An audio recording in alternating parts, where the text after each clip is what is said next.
Hello and welcome to the MindMerge podcast. I am Bram, and sitting with me here is my friend Nick. And we have known each other for about 10 years, and we'll be talking about life and how it has affected us. Let's go on a journey navigating life's realities. Hello, everyone, and welcome to today's episode. Recently, I graduated, and ever since we graduated, we started this podcast. And I have to say, in my graduation time, in my graduation period, there was a lot of time I spent during a day on stuff, and I really worked, and I had really my schedule and stuff like that. And ever since then, I very consciously made the decision to not go work because it's not what I wanted. And I made a decision to start the podcast with you because that is what I wanted. But it's still starting up and it's taking us some work, but there's also quite a lot of downtime for me at the moment. And I just noticed that throughout the day, if I have a very unproductive day, I just feel it makes me really feel really bad.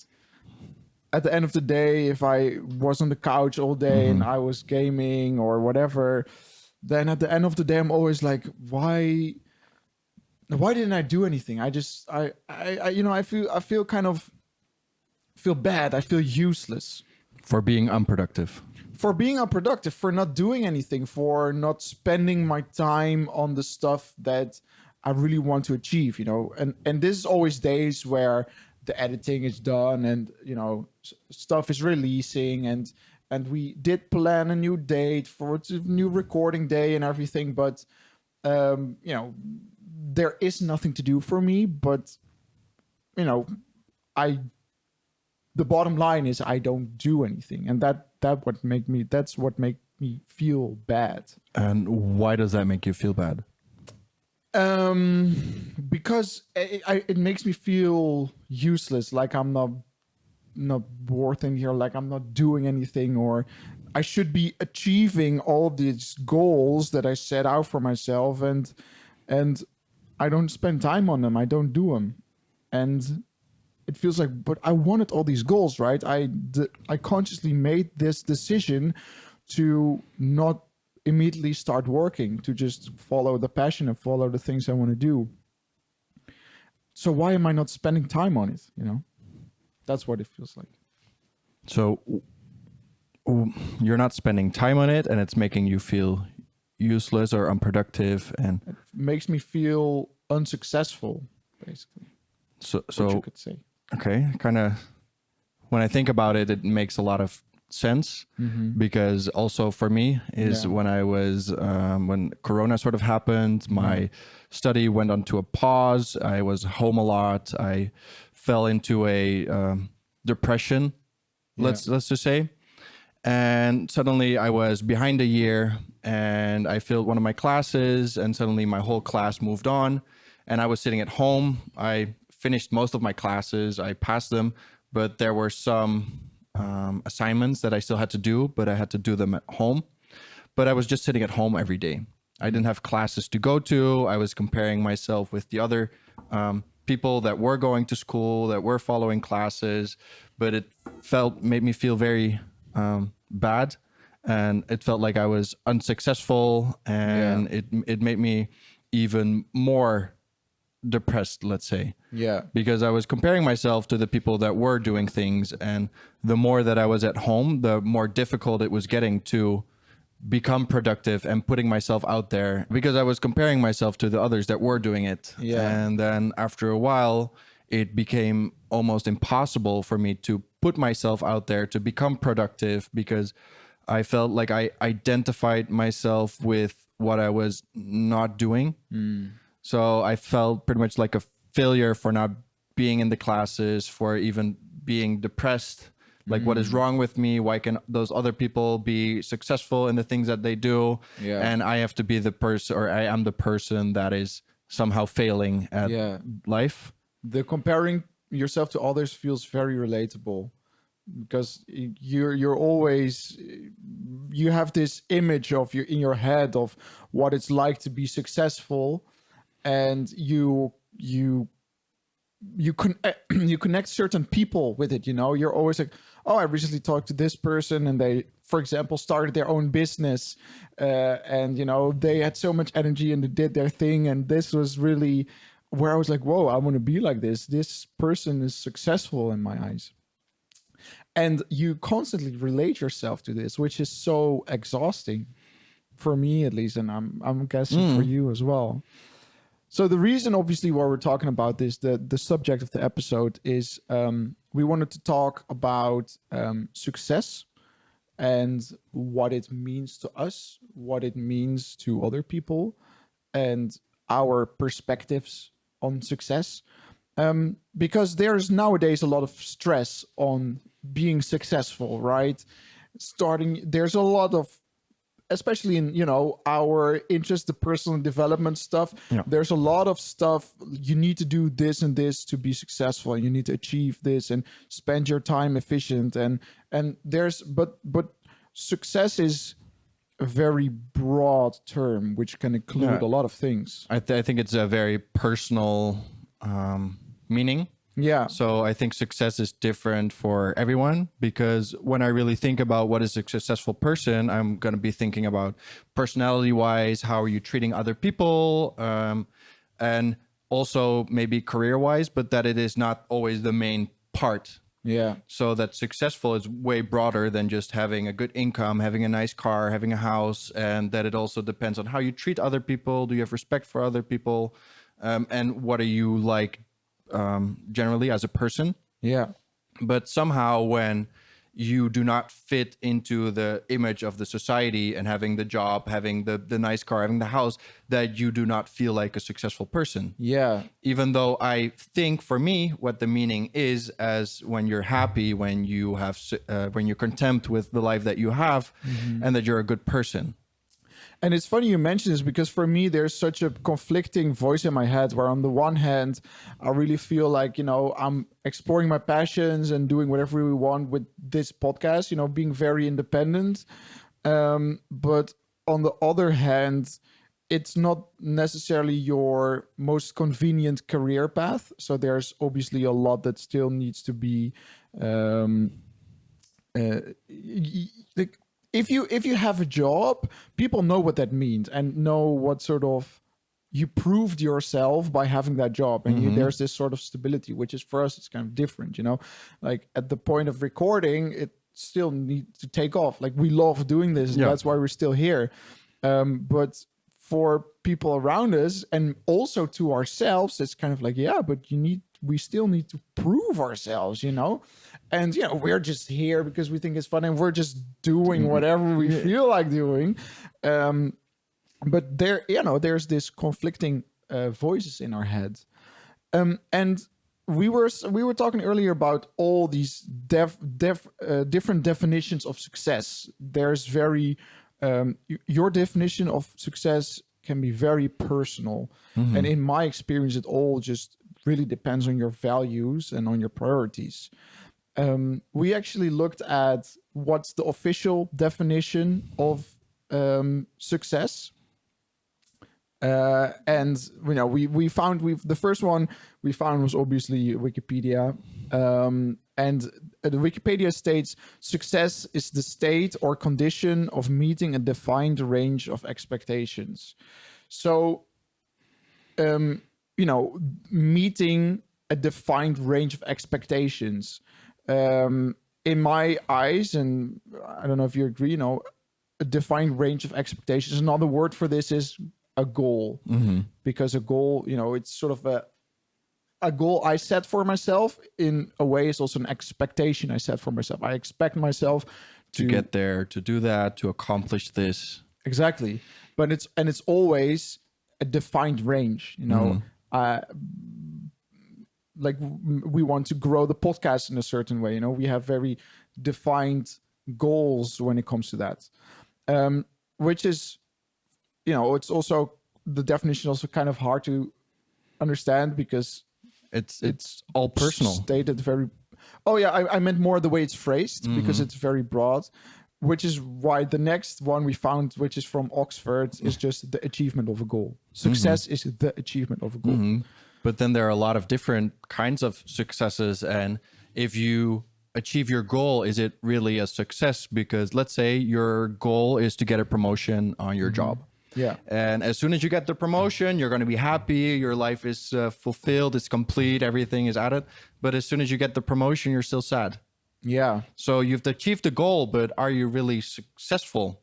Like, are you more successful than someone that has a low paying job and is truly happy with what he's doing? Yeah. So is success based on your income and your place in society, or is it more based on how happy you are in life and how content you are and what kind of person you are? Yeah. So for us, it's very based on happiness. You know, we do all this because we think it's fun and this is our passion. We really follow whatever it is. We personally, you know, if we would have really valued the biggest car and the biggest house, we would have studied some study where you can get like a really big job and you earn a lot of money because but we want to do stuff we enjoy and where we feel we're passionate about. But what I think is very interesting is there's a very specific example I have of someone with completely different values, someone who I think personally doesn't value happiness as much as we do. And I'm reading this book from David Goggins. For the people who don't know, David Goggins, he wrote a book, Can't Hurt Me, and he has been a Navy SEAL. He's been in the army for a really long time. Yeah, an ultra marathon runner, the most pull-ups in 24 hours. Crazy guy, but very inspirational, motivational. Very motivational because he's extremely dedicated. And what's very interesting about the book, which I personally recommend, is his life story is very interesting because he really came from the bottom, you know, and he 300 pounds, heavy exactly guy. Yeah, and he really made a switch in his life. But the thing is, he is extremely dedicated and very strict on himself because that's what works for him. But what he values, I this is an assumption. Now, obviously, I don't know because I've never talked to him, but based on what I've read and what I've learned, is I think what he values is his character, his contribution to the world, the things he achieves, the things, the sort of overcoming of the voices in his head, the overcoming of what he thought to be humanly possible, but then crosses that border and, you know, really. And I think in a way this makes him happy.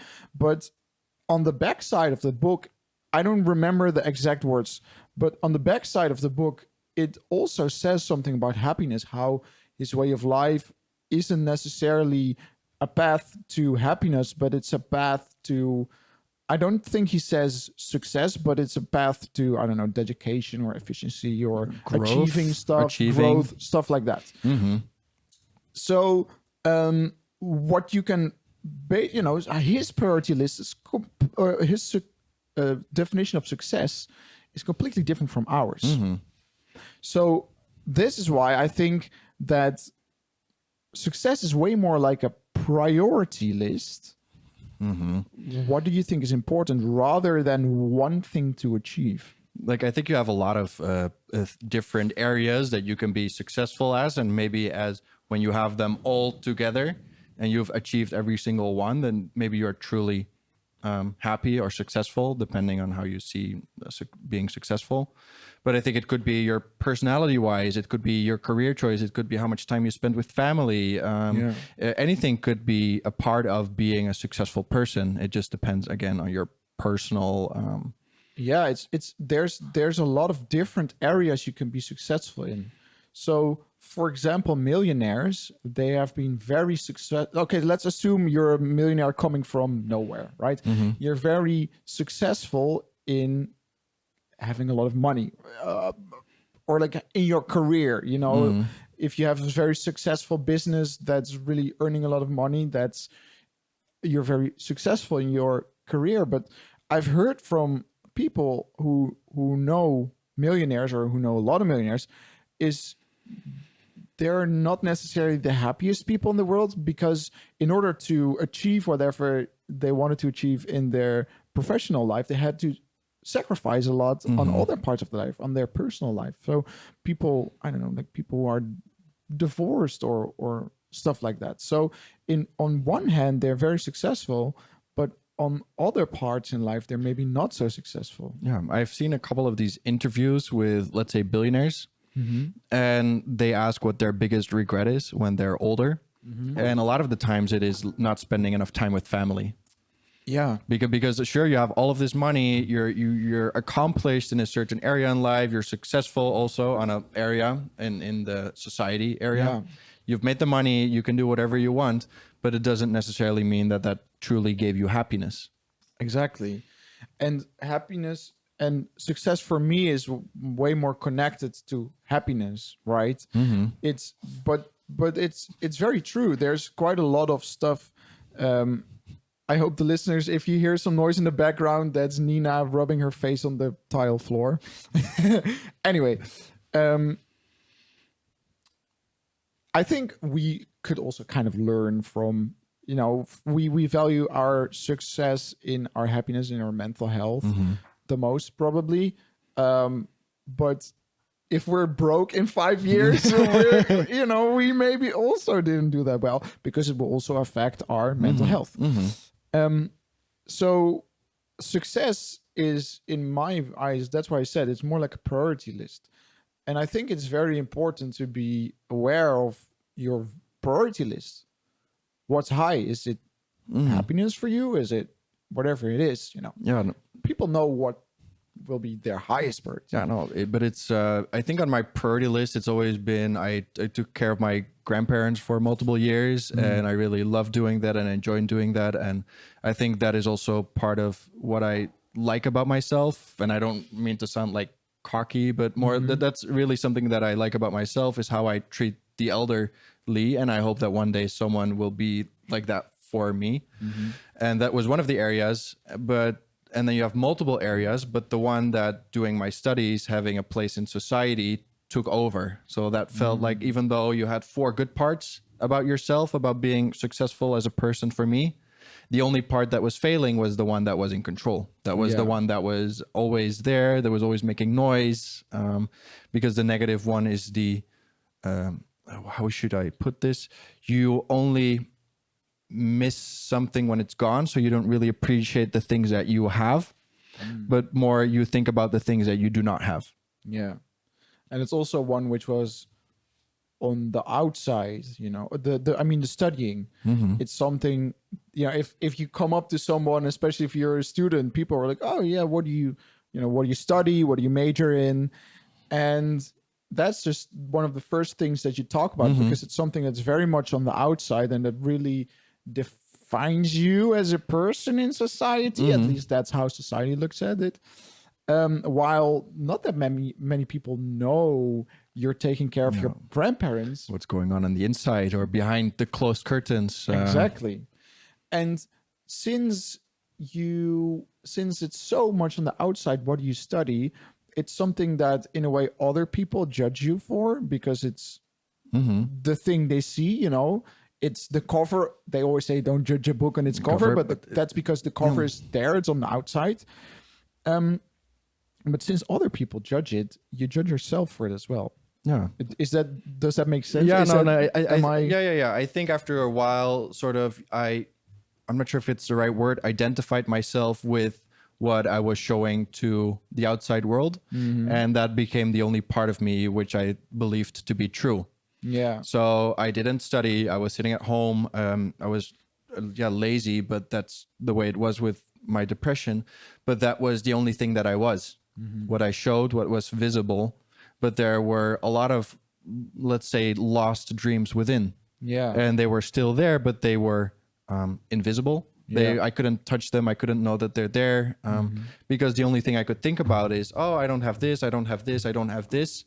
And you forget to look about what you do have. Yeah. And so what moments did you really, moments were you able to really look at what you do have again?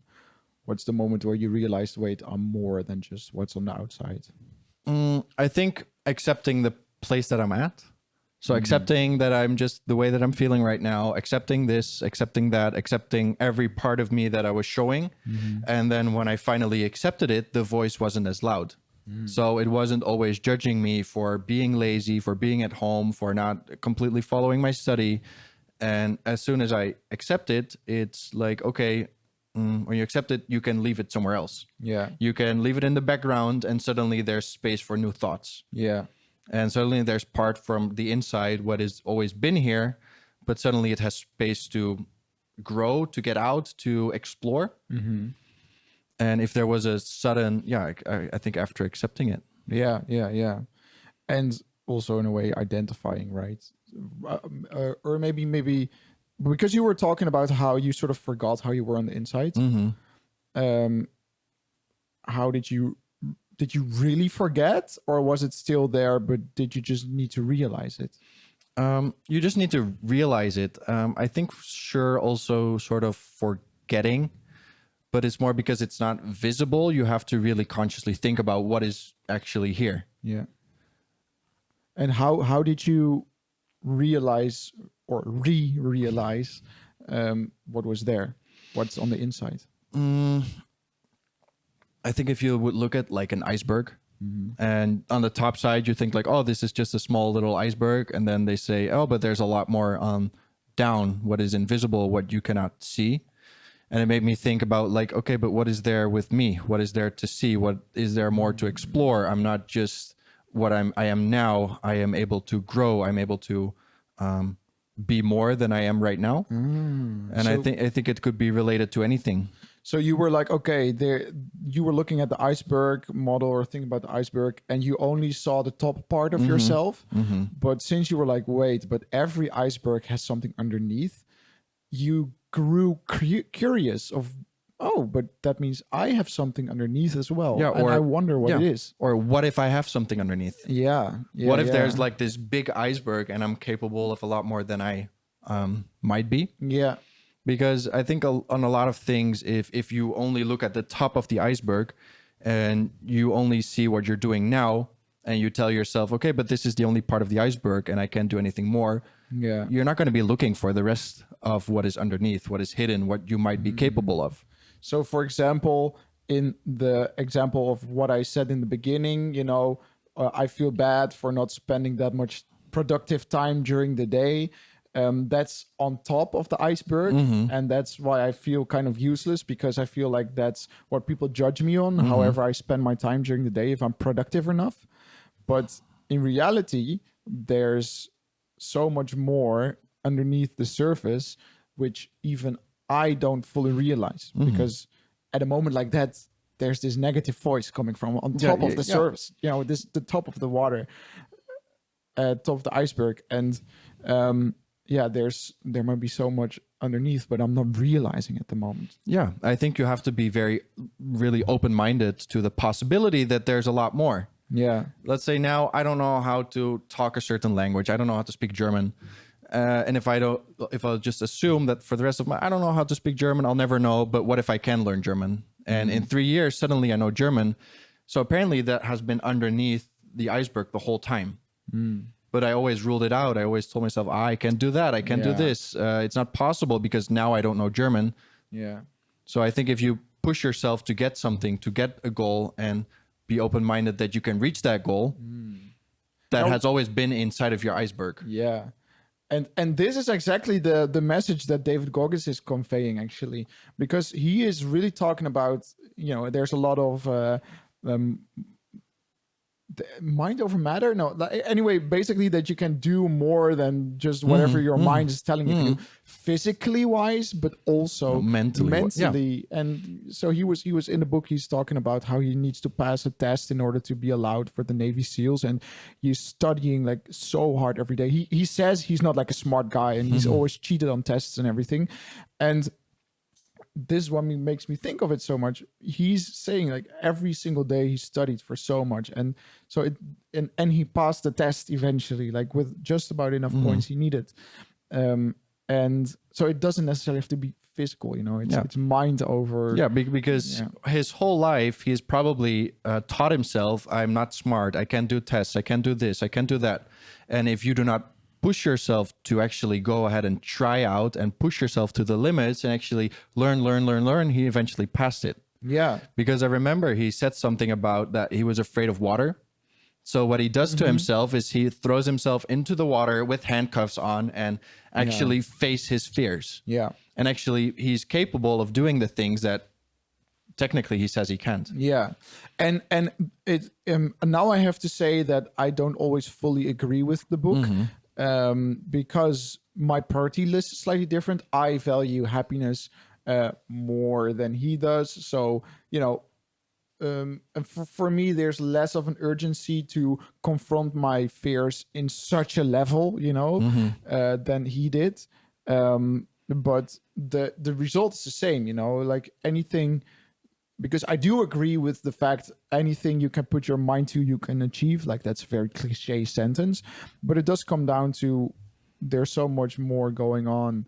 There's so much more you can do, which isn't necessarily in your head. Yeah, of course. It's like if I look at my mountain now, I wouldn't know how to build a house.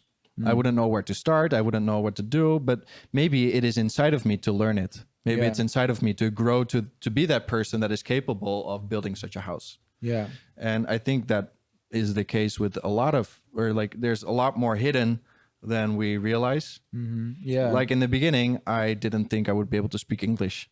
Let's say when you're a kid, you know, I only speak Dutch. So on the outside, you're only able to speak Dutch. Yeah. So why would I even look underneath to the possibilities, what might be possible? Yeah. This is, and why this is also a very good way of looking at things, is because in this way, you're more comparing yourself to yourself. You're comparing yourself to what you can like do now and what you could do in the future, which is a very, I guess, positive way of comparing, because as long as it motivates you, right? What's a very I don't necessarily want to say unhealthy, but a very bad way of comparing yourself is when you compare yourself to other people. And that's also why, you know, your story, you compared yourself to others, like, oh, all these people here, they're graduating and they're studying. And like, for me, what am I doing? You know, like, why am I not great? Well, if you had if let's say you were the only one in your whole village and everyone you knew, no one studied and you were studying, right? Yeah. Then you wouldn't necessarily feel bad about it, because you're like studying and the rest isn't. Yeah. No, but I think it's also, let's say I compared myself to my friends that were studying, that were graduating. And I think, okay, but if you're studying and graduating, you must be happy. I'm not doing it, so I'm not happy. That guy is driving the fancy car, so he must be happy because that's what's shown on the outside. If you're financially comfortable, you're happy. Yeah. But I think a lot of the people that are even financially stable are also not happy. Yeah. So you still compare yourself to the top of the iceberg, what is visible, what other people show you, but everyone has things going on underneath the iceberg that you can't see. Yeah. What's funny about the whole financial part is so I heard or read, like I either heard in a podcast or read in a book that person said there was some sort of scientific research that had been done. So I don't know which research. Don't quote me on this. And I should have done my research before I was talking about this. Anyway, I do believe it because, I don't know, it was in like Atomic Habits or something. It was in like a very popular book with, you know, a best-selling book. So I am assuming it's right. Anyway, there was a research that was doing research into happiness compared to how much money people make. And what's very interesting about the research is it's actually, when you start at zero, it's very linear. The more money you have, the happier you are until a certain point. I don't know where the cutoff is. It's probably more than we'll make, you know, maybe, I guess, I'm not sure actually. But there's a cutoff point. So a certain amount of money you can have. And at that point, more money will not make you happier. I think as soon as you do not have to worry about money anymore, when you don't have to worry about the bills, when you can just go on holiday whenever you want. And Yeah. after that, what is money going to give you? Exactly. Extra luxury and extra this. But eventually, I feel like that's going to be normal too. It's going to get normalized. And after a while, I think the money is not going to make you happier. Yeah. If you earn 100,000 more on top of your 400,000, what is it going to add to your life? At one point you have exactly the thing you're saying. The moment you don't have to worry about money anymore, more money won't necessarily give you anything. It's more, having enough money is more like avoiding the worries rather than gaining more happiness. I think that's at least that's why I thought it was so interesting to hear about this research, because it's true to an extent where money doesn't make you happy, as long as you have enough, right? But then again, if you're very poor, of course, you have to worry a lot about money. Then so money is going to take away that worry. It's going to take away that unhappiness. So I think if you're happy with yourself and everything around you, just not your financial situation, of course, money is going to take away that worry and going to make that part of you happy. Yeah. But if you're unhappy with yourself, but you make a lot of money, the money is not going to make you happy. No, exactly. So, you might be successful in having a lot of money, but you're not successful in happiness.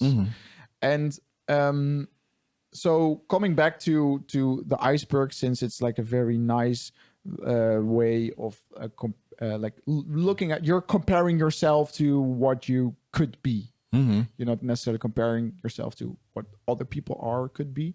Really just, what is my potential? What if I'm more than what I think I am?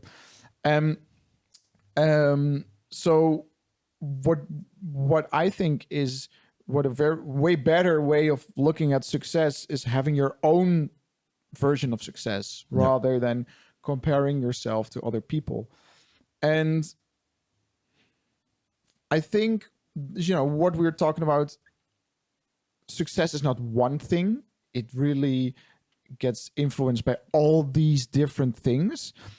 And what I think there's a few major areas. This is my opinion. This is not like the wrong one. So, for example, one could be like living a very fulfilled life.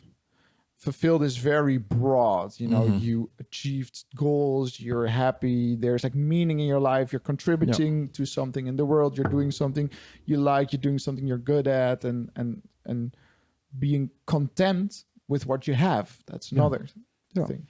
I think there are multiple areas indeed. I think for me, sure, the place in society and being financially stable is part of success. But I think it also is about your personality. It's about whether you're emotionally stable. It is about if I'm the driver in my life in the car. Yeah. Check out episode 1. It's about being in control of the decisions that you make and where you're headed. Yeah. So I think there are really multiple areas that you can succeed at. And I think if you succeed at them all, sort of would make you happy. Yeah. Yeah. It's basically like a scoring card from, I don't know, it's a different word in English. Like where, you come home with like all your grades from school. And there'll always be like an average grade at the bottom, all the subjects you had, what's your average grade? Success is maybe sort of kind of like that. You have all these different subjects, all these different areas of life where you can succeed in and have a good grade in. And so for example, financial success could be a 10, but if you're, so in the Netherlands, we have a scoring system from 1 to 10. So 10 is the highest and 1 is the lowest.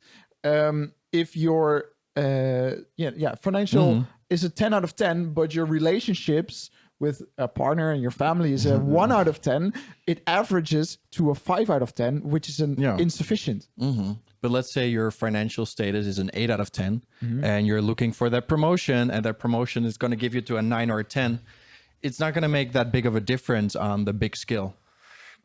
And also, you might need to sacrifice another part of your life. So even though your financial situation success could go from an 8 to a 9 or an 8 to a 10, your relationships could go from a 6 to a 5 or 6 to a 4.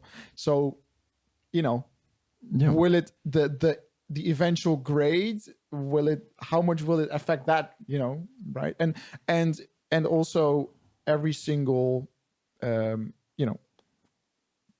grading paper like that is different for everyone, because whatever is at the top is your like number one priority, and that will probably have the highest grade. Then the next one, the next one, the next one, the next one, they will all have different weighing factors. So if financial success is very important to you, that will be weighing in twice as much as, for example, your health success, I guess. I guess some people, but I think everyone has different subjects.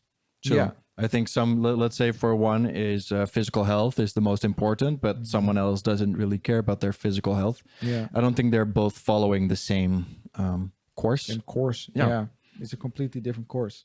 Just in high school, you can all have these different courses depending on what you find interesting and where you want to be headed. So one of the subjects, something we wanted to talk about, one of the subjects is I guess living a fulfilling life and being content with whatever you have. It will contribute a lot to your success or happiness. Happiness. Happiness is, I guess, one of the factors of success. So there's this old Japanese wisdom.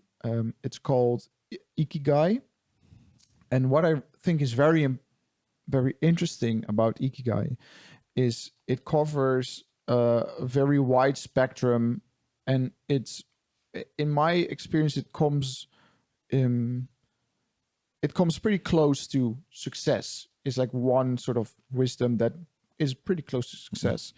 Ikigai is I'm not quite sure on this, but I think the translation doesn't literally mean, but it comes down to something like the reason you get out of bed every single morning. So it has very much to do with like meaning of life or whatever. And what I think is interesting about Ikigai is there's all these different areas which combine. Wait, I'm actually gonna find a picture online.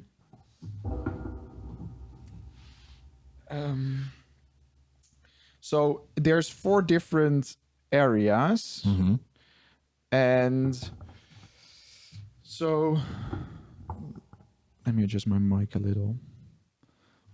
I love your internet here, by the way. It's so quick. It is not quick. Okay, so Ikigai is a combination between something you love, between something you're good at, something that the world needs, and something you get paid for. And what I think is so interesting about Ikigai is and why it's so sort of all encapsulating is you can have a passion, right? But a passion is only something which you love or which you're good at. Having just a passion is not enough, because it could be, but it doesn't necessarily have to be something the world needs. And you're also not sure if you're going to make money from it. If you have something you love and something the world needs, that's a mission. That's another thing, You need a passion in life, or you need a mission in life. Something you're good at and something you make money with, that's a profession. And something what the world needs and what you can be paid for is a vocation. I have to be honest, I don't really know. Do you know what a vocation? Vocation? So it's what the world needs and what you get paid for. I think you're just doing it then for the money. Yeah. I'm not sure. I have to be very honest. I'm not quite sure what vocation means. And what I think is so interesting about Ikigai is and why it's so realistic is because it's everything, you know. Podcasting could be a passion, or for example, okay, mental health in our case is a passion. Yeah. So looking at, let's say you know what your people mostly know what their passions are, right? It doesn't necessarily have to be. I think a lot of if we're talking about passions, I think a lot of people haven't figured out their passions yet. Yeah. I think a lot of people are sent down a certain path, and maybe they think it's their passion because it makes a lot of money, and in the beginning that makes them happy, but maybe at the end it wasn't truly what they wanted to get out of life, but you just do it because you're comfortable with it again. And Yeah. but a lot of people haven't figured out their passion, I think. Yeah, okay, fair enough. But so you can sort of think of with every single area, you know, what are you good at? What do you love? What does the world need, and what can you be paid for? The last one, we'll talk about the last one in a second. But whatever you're good at, and what the world needs, you can think of a few things, right? So when it comes to mental health, that I think is a passion for us because we're very much interested in it. And, you know, if we're good at it, you know, I guess maybe we're not sure. We're learning. We're learning. We're just sharing our own views here on the podcast, which is, you know, what I think is a great way to start, at least. Yeah. And nowadays in the world, okay, so we have this passion, and you know, okay, nowadays in the world, the world needs a little bit of mental health coming from the pandemic. You know, everyone's in depression. Everyone's depressed. There's a lot of stress in the world at the moment. Of course, because I feel like everyone is looking and comparing and thinking, overthinking. There are so many people that have like opinions about you, and they judge you for things. And now on the internet, people are able to write down anything without facing any consequences. So there's a lot of negativity. People are making other people very insecure, making them feel bad. And I think the world can need some love. Yeah. And so then we're already like, okay, so with our passion, we can also sort of contribute something to the world. So we need to put out our passion into the world. Yeah. And then, you know, making money is, we're very much not making any money at the moment. But, you know, a podcast has potential to create an income. So for us, that's why Ikigai, at least for me, and maybe for you as well, for me at least, it comes pretty close to my Ikigai because there's just everything which is needed for an Ikigai, everything that's sort of giving my life meaning is covered in there. And yeah, what's that like for you? No, I agree. It's something that I love. It's something that I'm still exploring at, but I think I have quite some knowledge here and there. I mean, I'm sure not at my best or at my fullest, and there's always things to learn. Every day you face new fears, new thoughts, new barriers that you have to get through. Of course, yeah. And it's a journey. Yeah. And I hope that we're helping people, and that we're maybe teaching people something that they learn, or something that they take with them, and that they can use another day to conquer their fears, to conquer their problems that they're dealing with. Yeah. Because on the outside of the iceberg, people don't show their problems. They don't show their fears. Everyone seems to be doing okay. Nobody really talks about their problems. But I think we're all sort of trying to figure out how we go through life. Yeah. And so are we. And I think we would like to make that public, and we would like to talk about it to show you that you're not alone, and that people are not alone, and that we're all dealing with stuff. Yeah. And we're all trying to make the best out of it. And that's I think that's a really nice addition, because it's way deeper than just having a podcast, right? It's really about seeing whatever the world needs and feeling whatever we want to contribute. And because it's not necessarily about making the podcast. It's for us, it's about inspiring people. And if there's a single person out there which hears one of the crazy metaphors or the rambling stories we have, and it changes their life in a positive way in any way, then that's we have achieved. Then we're successful. Yeah. I feel like my life is a big puzzle of all of these different pieces. And whenever I talk with someone, there is another puzzle piece that I put into my puzzle. But maybe I can also give a puzzle piece to someone else. I give it that puzzle piece and someone starts thinking about it and like, hey, maybe I can use this puzzle piece for this problem or this problem. And maybe I can deal with this problem on this way. Yeah. And I think it's true that for me, that also feels like being partly successful is being able to help others. Yeah. Offering that puzzle piece to other people. Yeah. To because maybe they're missing that puzzle piece and they don't know how to deal with it. And you can make someone think about it and suddenly it's like, oh, I never thought about it this way. And that's why I love Ikigai so much, because if you live according to your Ikigai, if you live according to your purpose in life, then I think that's one of the most beautiful definitions of being successful. It's almost like you're living your life, the reason why you were put on this earth. And I'm just saying, like, I'm not religious, so I don't necessarily believe that there's always but I believe there's some sort of reason why we're here. I'm spiritual on a certain level. I think at least I like to believe. I think it's very comforting to think there's some sort of reason why we're here, and living according to your Ikigai, living according to the reason you were put on this earth. That's, in my eyes, the best definition of being successful. On all different platforms. Yeah, because it all has a purpose, and it all has a it's all tied together. If your financial success and your personal success and your relationship success, your physical health success, your mental health success, if you're doing whatever if you're living according to your Ikigai, then all that is working together, and all that success will contribute to one thing. And instead of all these different areas of success, it's just one big blob of success, That makes a lot of sense. I think also my Ikigai is what I love doing is talking with people, being there for people, helping people. What the world needs, I think a lot of people can use help. I think a lot of people can use someone to talk with.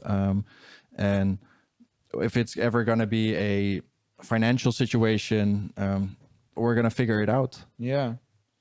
I know that I'm going to find something one day that is going to be in that area, and it might be this, it might be not, but I believe in it. And that's why I still wanted to talk about the being paid area, because it sounds like we're getting into a conclusion, but I still want to quickly talk about the what are you, because part of Ikigai is being paid for something. 99% of all times it will be financial, because you need to make money, because that's just how the world works. But for example, if you're a retired, let's say you're retired, and you live with your with one of your kids, but your kid, your son, for example, I'm just giving an example, he's like 35 years old, and he has like a few small children, and you don't necessarily have to worry about financially anything, because you're living with them and you have your pension and everything. Your Ikigai could very much be taking care of your grandchildren. Yeah, and what you get in return emotionally. Exactly. You don't get paid in money, but you get paid in love, and you get paid in all these positive experiences. So you don't necessarily have to be paid in money. For us at the moment, we're getting paid in the satisfaction of making this, and because we just think it's a lot of fun, We get paid in the journey.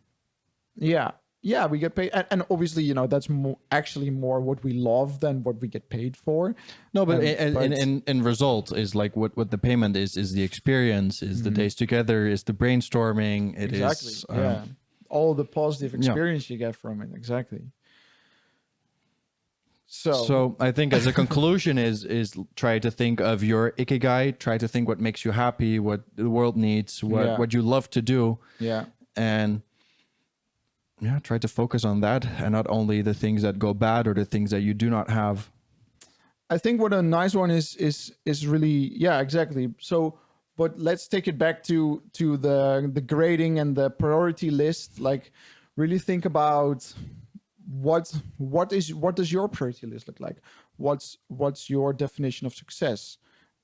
Is your definition of success compared to other people, or are you really comparing yourself to what you could be?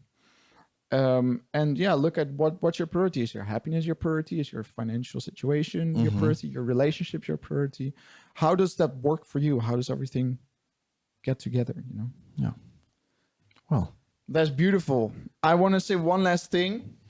Last episode we were, it was all about the comfort zone, and at the end, Nick jumped into the water. So I brought my swimming trunks underneath my clothes, and we are getting out of the comfort zone today, boys. I am getting out of the comfort zone too. I do not have my swimming suit with me. This is unexpected for me this time. But I guess can you get some towels in advance? Okay, let's do the sign off, Nick. Really, everyone, thank you for watching. We're gonna jump into some freezing cold water now. I'm not looking forward to this, but it's all about getting out of the comfort zone. Nick, the sign off, high five. Okay. Woo.